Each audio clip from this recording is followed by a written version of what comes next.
So in this section, I'm going to talk about computer security.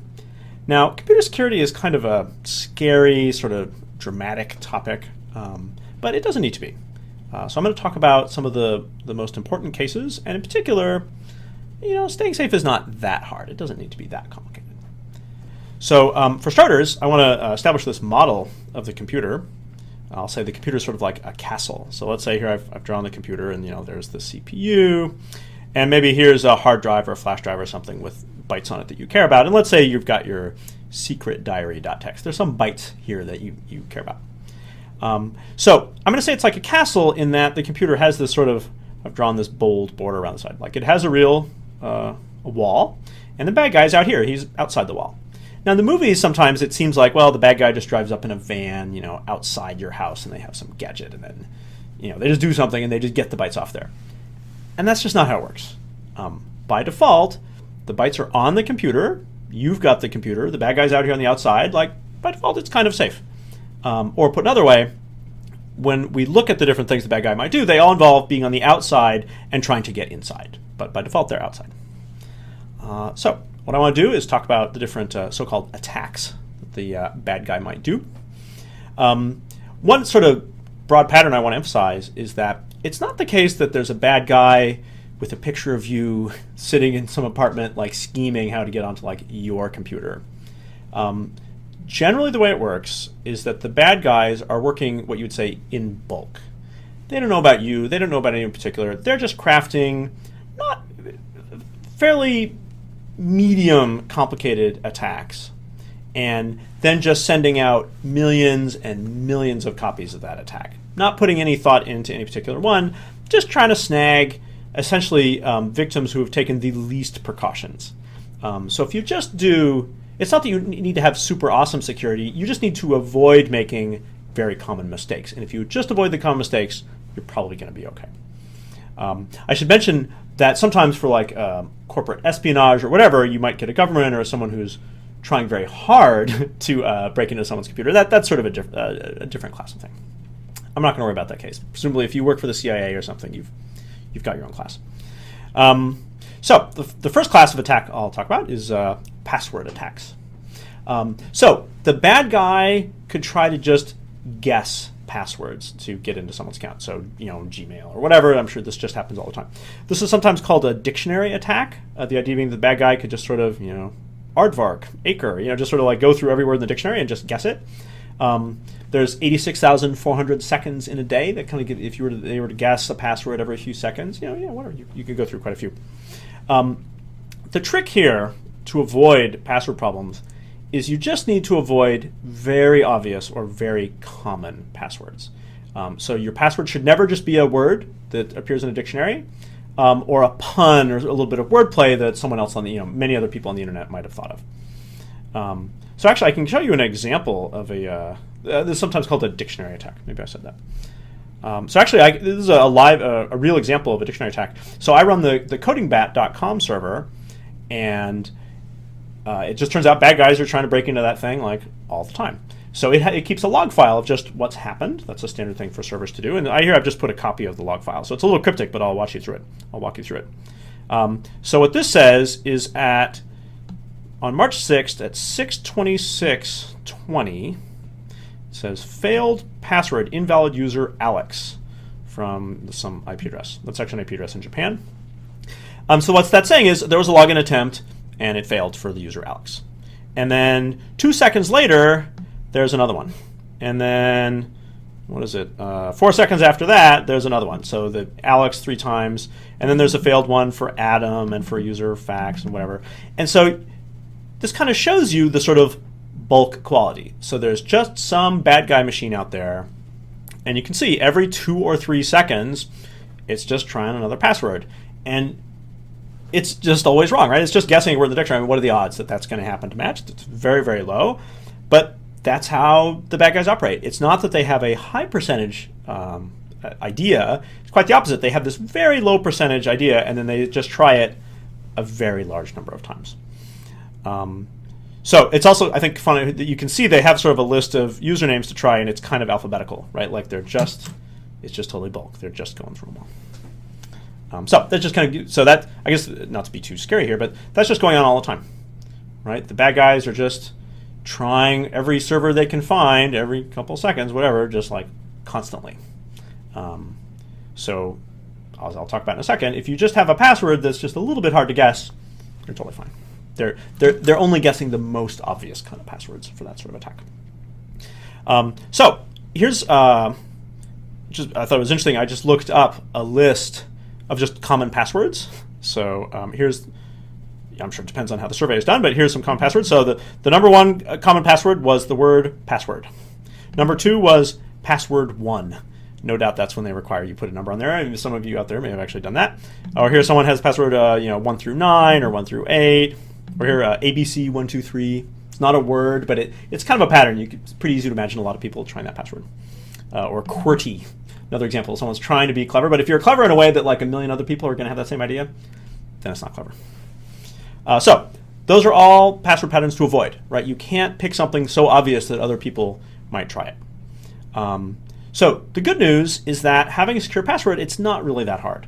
And some sites, in my opinion, really go overboard, requiring you have a bunch of digits and multiple punctuation. I think they're fooling themselves. I think that is excessive. So I'll just give you some examples of what, in my opinion, represents good passwords. And I should say, I use good passwords for, the bad guys are really interested in sites that involve money. So banks, eBay, PayPal, or your email account. Your email account is important because the bad guys can then trigger a password reset, which is then sent to your email account, and then there might be some other barriers there, but that's maybe a way for them to get at the account with money. So those are passwords I regard as important. And then there might be some other, blog where you want to comment or whatever, and I don't put a lot of thought into using a real secure password for that. So I'm conscious of passwords where I care about security versus kind of, whatever, throwaway passwords. So here's what I do. Start with a word. Here I use the example mittens, just some random word, and I add a little misspelling. Change the letter, mess it up a little bit, so it's not quite right. And then here I added comma ERX, just a little random something in the middle or the beginning and the end or something, so it's really not a word anymore. That's pretty good. It's important here that the ERX, it's not like ABC or XYZ or something that anyone else on earth would have thought of. It's just really random jumble, a few letters. So this kind of password I find to be pretty easy to type. If you want to get a little more fancy, you could start adding some uppercase letters, or maybe put a digit in there. A lot of sites require digits. Or if we want to really go over the top, we could have like multiple uppercase letters and lowercase and multiple digits and punctuation, whatever. That's probably more complicated than is necessary. So those are pretty good passwords. There's another problem, which is instead of the bad guy guessing the password, it might be that the bad guy, let's say they break, I'm going to use schwab.com as my example a lot of times. So what if they break into schwab.com and they sort of get all the passwords from inside of there? And there's some technical details about how that might work. It's important, for that reason, it is important that you do not reuse important passwords. If you did reuse it, then there's this other problem, even if it is hard to guess, where it could kind of get stolen, not from you, but essentially from someone else. So I don't reuse important passwords. This does create a problem where they're really hard to remember. And I gotta say, what I do is I just write them down. Like you could have a piece of paper somewhere obscure in your house, and for the important ones, just write them down. And I find that to be adequate. You have to realize, again, it's not that there's some bunch of, the CIA or something is trying to like break into your account and hiring people to break into your house and get the passwords. It's more, there's just this mindless bulk and in a way very inexpensive operation going on, just trying to take advantage of common cases. So I'm not so worried about having those written down. Also, if you were in the hospital or something, it might be helpful for other people that they could get your passwords. Alrighty. So that's the first class of attack, password problems. So the second class of attack I'll talk about here is called phishing, and it's spelled with a PH, phishing. And the idea here with phishing is that you are the fish. So the bad guy is putting out this bait and trying to trick you into revealing, most commonly, your password or something that the bad guy wants. So no doubt you've received many emails that claim to be from eBay or PayPal, right? Again, anything to do with money, where really those are phishing attempts, where it's trying to trick you into giving up your password. The email might say something provocative to try and get you to click. It might say, fraud emergency, click now, or whatever, something to try and get you to react in the moment. So I'll scroll down here and show you. This is an example of a phishing email I got. And I guess the thing about phishing emails is they look realistic. So this is a forgery of an email that claims to be from eBay, so they can get the art, the logo and the text and all that kind of stuff. It's very easy for them to copy it, so it looks, it's not always done perfectly, but it might look really correct. And the trick here is really the links. So if you look at, there's a link here and a link here, there's all sorts of links in this thing. And if I click any of those, this is just a picture of the email, but if I were to click one of those, the trick is it does not lead to a page that's actually an eBay page. It leads to a fake eBay page, a phishing page that will then prompt me for a username and password. And the idea is that fake phishing page, the bad guy is using that just to get my password from me. So it's a forgery. They put up a forgery of a phishing site that looks like eBay and try and trick me to typing my password into it. So if you want to sort of isolate down to just the case, think about when you're typing in your password, you want to look and be like, wait, who am I typing that to? That's the case you want to think about. I should point out, and this sort of fits with what I was saying about bulk, notice the to member at eBay. Like, they haven't bothered to use my right name or my right email address. I mean, it looks wrong in many ways. It's just the most mindless thing, and they're just bulk sending out millions of copies. Because, of course, it's tough because eBay does, in fact, send email to its users. And so if you're receiving email, it puts you in this tough spot where you're trying to distinguish the good ones from the bad ones. Now in this case, it's an email. There's a very similar idea of just a website that's maybe it's just the phishing website, and then the bad guy might just try and send the URLs to that website and put them in blogs or whatever, and just the same sort of idea, trying to get people to go to the bad site. So I'll talk about how to avoid this problem in a second. There is a funny analogy to this idea of a phishing site, which is a crime. Which I guess it's happened more commonly, but I'd first read about it, where some criminals, they went to a bank. It was a long weekend, and so they got some plywood and some screens and keyboards or whatever, and they put up a fake ATM machine outside of a bank, and they put a sign on it that said, pardon our dust, under construction. And so then what would happen is people would come up to it. They'd think it was a real ATM machine. They'd put their card in. It would say, type in your PIN. They would type in their PIN. And then it would wait a second. It would say, network down. Try again later. Now, really what was happening is the machine was just recording their card details and their PIN number. Right? Exactly like a phishing site, right? It tricked them into putting in their PIN number, and then the criminals went and tried to drain the accounts. And since it was a long weekend, they had a few days to try and get money out before Monday people came back to the bank and realized what was going on. So I did a little Google search preparing for this. Apparently this actually goes on to this day, where people set up little fake ATMs at different places. Just it's the same crime. So it's just interesting that that's sort of the real world analogy to the phishing emails, the phishing sites. All right, so how do you avoid this? So the first thing is, if you receive an email or you're looking at a blog post or something where it's sort of content really could be from anybody, you want to be suspicious of URLs in there.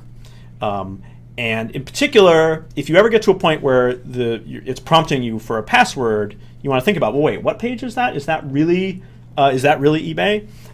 Sometimes the URLs they come up with, it might be www.ebay.badguy.ru. So if you sort of look at the URL from left to right, it looks like eBay. It's only if you really look at the entire thing you can say, hey, wait a minute, that's not eBay. So scrutinizing the URL is one possible thing to do. And actually, I'll give you an example of that. So here in this other tab, so that I just went to the Schwab site because I have an account there. So when I say look at the URL, what I mean is look up here, right? I see the page down here and it's asking me for whatever, but if I want to know, well, wait, who's asking me? Then you could look up here. It's also the case that because financial sites are just attacked so regularly, the browsers and the sites themselves have come up with some extra stuff where it knows Firefox is putting this little green marking here saying, hey, here's really the corporate name of that, and here's the country. So it gives me a little bit more visual cue, like, oh, who am I talking to here? Now it's tough because, like, the bad guys, they just need this to succeed 1% of the time. And of course, anyone could try to pay attention, but it's hard every time to always be paying attention. So if you remember nothing else, I'd say whenever you're asked to type in a password, always pause and be like, wait a minute, who am I typing this to? So another thing you can do, which is even simpler, is if you ever get an email or something that says, oh, you need to log into eBay right now and fix something, you could just go to the browser and just don't click on the link. Just go to the browser and just type in www.ebay.com. And that way you're not subject to the bad guys trying to like sort of trick you to click over to the wrong URL, right? You just typed in eBay, it's going to go to the right one. So that's what I tell my parents to do, actually, because it's a very simple rule to follow if you're unsure. Alrighty. So as I'll scroll down in a second, the other thing I'm going to talk about here is normally at the very left of the URL it says HTTP, but there's a variant HTTPS, the secure one. And so usually if the information is sensitive in some way, it's going to use HTTPS, and then you'll see these green things. I'll talk about that in a second. Alrighty, so actually that's our next topic here.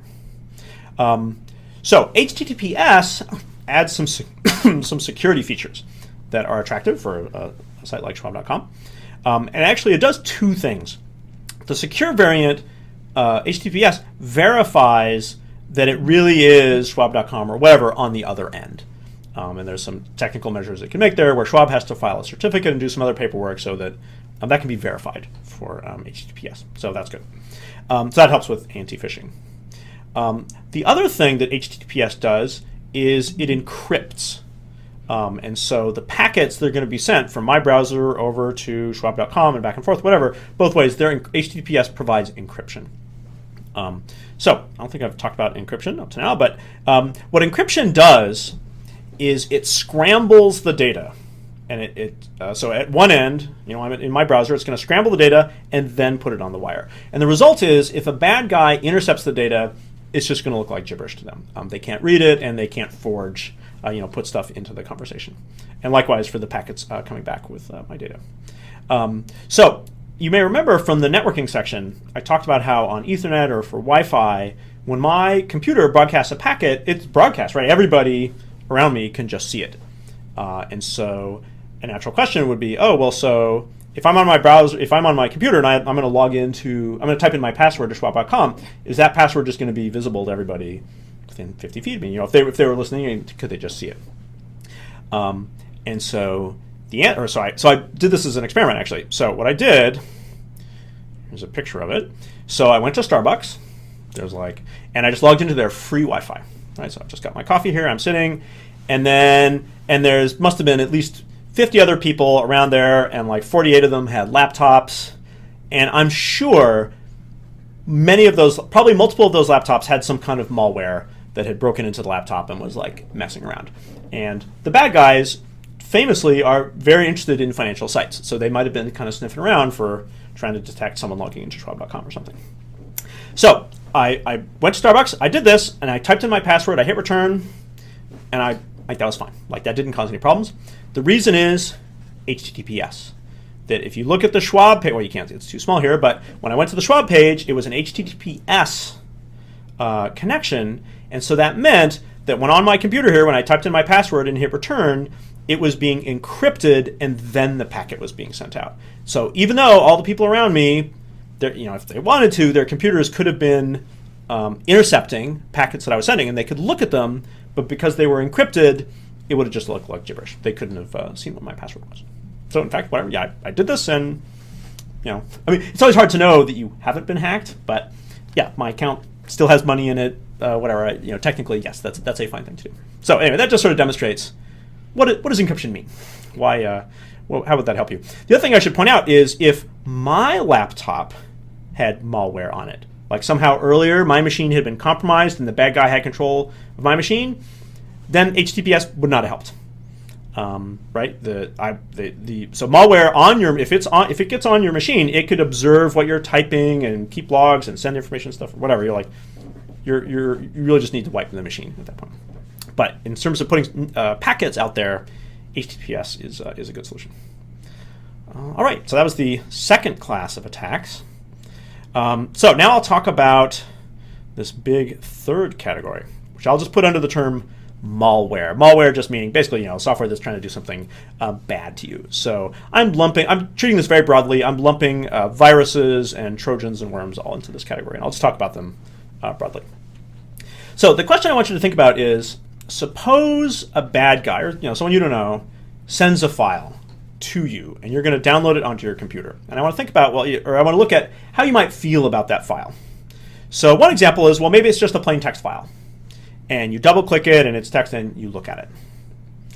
Or maybe it's a JPEG file. It's an image, a bunch of bytes, gets copied on your computer, you double-click it, you look at it.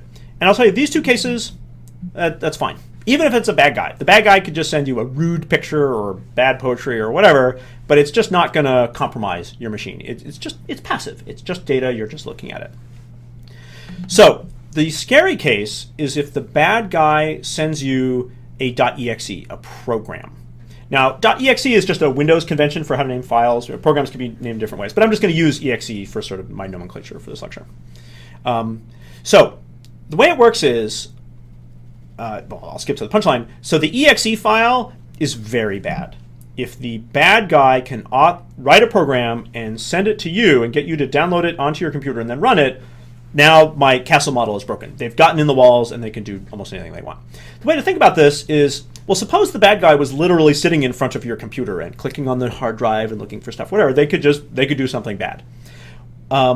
So the program is actually very similar, because the bad guy could write the program so that the program looks at your files and delete things or mails or whatever. Whatever it is the bad guy wanted to do, they could just put it in the program, and then they send the program to you. You double-click the program, and now it's just doing whatever the bad guy wanted. So that is the key bad case. A program written by the bad guy, but running on your computer. And so later on, I'll talk about different things the bad guy might do, but they're all sort of getting back to this. The bad guy is trying to get their code, their bad program, onto your computer and get you to run it. Or put another way, this is sort of the key distinction between passive things like the text or the JPEG versus program. Like those are two entitled, or it's the active program content. That's the scary one. So obviously something with the name .exe on Windows, you're like, oh, okay, well that's obviously a program. Unfortunately, so things like the .doc, the Microsoft .doc format, which you think of as kind of passive, but actually there are coding features in there. And so something like a .doc can act like a program. And at one time, this was a huge source of problems if you look for the term macro virus. So what you'll notice now is if you get a .doc and it has some code in it, what most programs will do is if you double-click it, it'll put up a warning. It'll say, hey, this has code in it. Are you sure you want to run it? And so that's getting at this case that has a bad guy crafted a .doc with some bad code in it, trying to take advantage of you. All right, so I want to talk about how it is that the bad guy could get their program on your computer and get you to run it. So one common technique is called a Trojan. And this is referring to the story of the Trojan horse. So the idea is that the bad guy has their program and it's going to do something bad to your computer, but they just disguise it. So a simple example, maybe they call it Justin Bieber JPEG.exe. So it's trying to look like, oh, it's a picture of a celebrity, but really when it's double-clicked, it's a program. And here I use .exe, but really there are many different file extensions or ways that something could be disguised. So it's casually, it looks like an image, but really it's a program.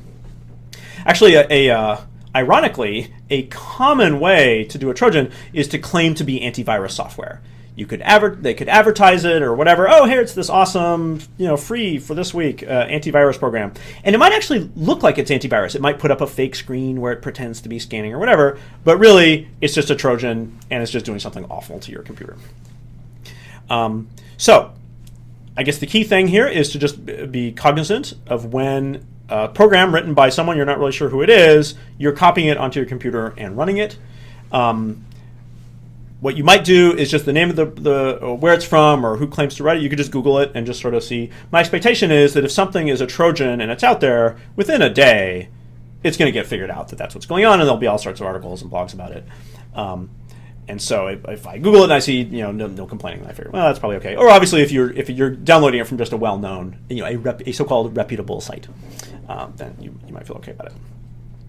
Alrighty, so that's one Trojan horse. That's one way the executable could get in there. There's another way that is a little more complicated and a little more scary, which is called a vulnerability. So suppose I'm going to use Flash, the Adobe Flash format as my example, because actually in the last year just turns out that's been a big source of problems. So suppose there's a bug in the Flash display program. So Flash is an animation format, and so it's called upon to display Flash animations. And there might be a bug in the Flash animation program such that if the bad guy crafts a very specific sort of animation, the animation will essentially crash or corrupt the display program in such a way that it opens up the computer so the bad guy can get in. So it's a very tragically bad class of bug in the Flash animation, the Flash animation program. So what's scary about this case is all the bad guy needs to do is craft this sort of attack animation that's going to take advantage of this vulnerability, and then just spread it around. Maybe they could email it to a million people, essentially like spam, or they could put it on some website somewhere and then put out a lot of, on Twitter or whatever, a lot of sort of provocative, like, oh, hey, you got to look at this type messages to sort of drive people to try and look at the site. And if they just look at the site and they have the vulnerable software on their computer, then just looking at the page might be enough to get the malware onto their computer. So I regard this as the most scary case because, in a way, as a user, you don't really have to, visiting sites. Well, geez, that's something we all do all the time. So it doesn't take much. So that's the bad news. The good news is that by far the most common way that this is exploited by the bad guys is there's some vulnerability in Flash software. And Adobe figures this out, and within, say, a month, they update a new version that fixes it.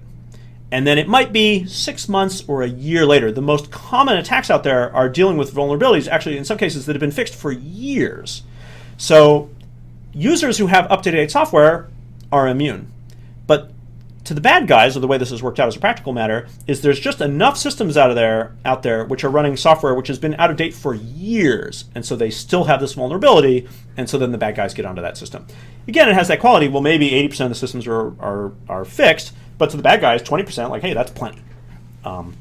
So the cure for this attack is actually pretty simple, which is you want to have your internet-facing software, you really want to have it auto-update. Just have it be on the most current version. All the browser vendors have figured this out, so they tend to default towards just updating automatically. And so it's the things on your computer which are interacting with the internet directly are the ones that are subject to this kind of vulnerability. So that's the case where you want to care about it. Also, just as an aside, this shows how, I don't want to pick on Adobe here, but just turns out we've had a bad experience with them for the last year or so. This shows how having a proprietary format controlled by this one company is not a very good architecture, because it meant that if you were on a Linux machine or a Mac or something where you were dependent on how motivated on top of it was Adobe to push out a fix for your platform. And if Adobe was a little bit, that's awkward to have some other vendor be kind of controlling the performance of your machine in that way. I think I mentioned this before. This is maybe one more reason why HTML5 is gradually going to take over. Okay, so I've just talked about a lot of vulnerabilities, so I think that creates this atmosphere like, nothing's safe, and really, it's not true. I surf the internet all the time like everybody else. I don't have any antivirus software on my machine. I haven't had any problems.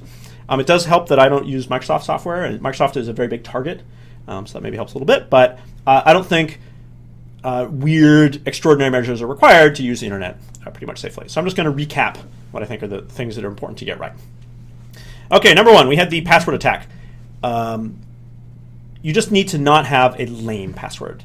It is not. I don't think you have to have some super awesome, mega complicated password. Just not lame. And don't reuse passwords. All right, we had the phishing attack, where you're going to get an email or something that's going to try and trick you to log in.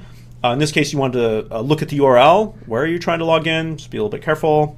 Or if you want to be very simple, you could just type www.schwab.com or whatever yourself in the browser, and so then you should be getting the right site. Finally, we had the malware attack case, where it's taking advantage of a bug in the software on your computer, and really all you need to do, or the simplest case, is just to make sure that your internet-facing software is set to auto-update. So the bug fixes you get on your computer, and so then like months later, when the bad guys try and use it, like you're already protected. That's all there is to it.